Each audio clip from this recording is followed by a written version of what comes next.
His name was Aemon Targaryen, a maester of the Citadel, chained and sworn. He was the blood of the dragon. But now his fire has gone out. And now his watch has ended. This death might be unique in Game of Thrones history insofar as it's a natural death. I'm not sure if we've seen a natural death before this point, so Aemon actually dies of old age. I mean, he doesn't die violently. From the moment we started the series, Aemon has always been both the repository of wisdom for the Night's Watch and the moral compass of the Night's Watch, especially for Jon and for Sam. He's one of the rare people in the world of the show who had a chance to be king. Everything that everyone is fighting over and jockeying for, the Iron Throne, is something that was offered to him that he turned down because he knew in his heart that he wasn't suited for it, which is a pretty major sacrifice that's hard to imagine anybody else in the history of this show making. In a world where most people take sides very strongly and are willing to fight to the death for whatever side they're on, Aemon has been someone who's seen the value of compromise. He's seen the bigger picture in a way that very few characters have. It's a real tragedy for all of Castle Black, especially though for Sam, because he's lost really his only friend now at the castle. I mean, with Jon gone to Hardhome, and aside from Gilly, there was no one else in the Night's Watch who Sam can really trust.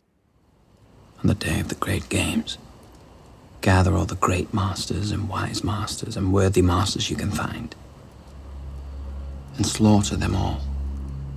I am a queen, not a butcher.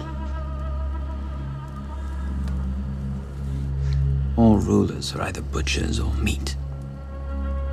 I think Dany's not quite at that cynical level yet. She still believes that there is a higher purpose that she's there for. It's not just about power, it's about using that power to make humanity better. It's somebody telling you one of those horrible things that's all the more horrible because you suspect that it's true. And she, as an idealist, wants desperately to believe that that's not the case. But in their relationship, Dario is really one of the only people, the only person around her now who tells her all the things she doesn't want to hear. So she's not yet convinced that she needs to be a butcher. At the same time, she realizes, or comes to realize, the longer the season goes on, that she has to be ruthless at times in order to maintain security, in order to keep herself in power. So if that means that some masters are going to get sacrificed to her dragons, so be it.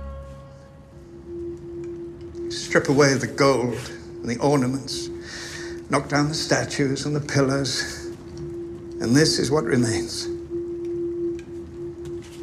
Something simple, solid, and true. The altar in the scene to the High Sparrow represents everything that's good about the faith, everything that the faith should go back to, the kind of anonymity that comes with true humility. And I think he chose this chapel as the place to spring his actual plans for Cersei on Cersei very intentionally. What will we find when we strip away your finery?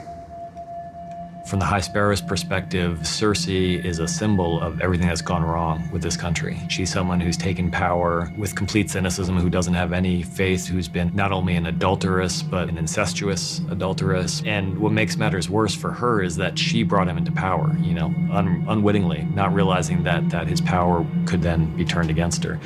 And part of that, I think, is just because she didn't realize that everything he was saying was true. He told her, this is what I want to do. I want to stamp out corruption and make sure that these wicked people, these evildoers, are punished. And she said, great, thinking, you know, I can use this to punish the people I don't like, not realizing that he was actually completely sincere and was looking to punish all evildoers, including the one sitting in front of him.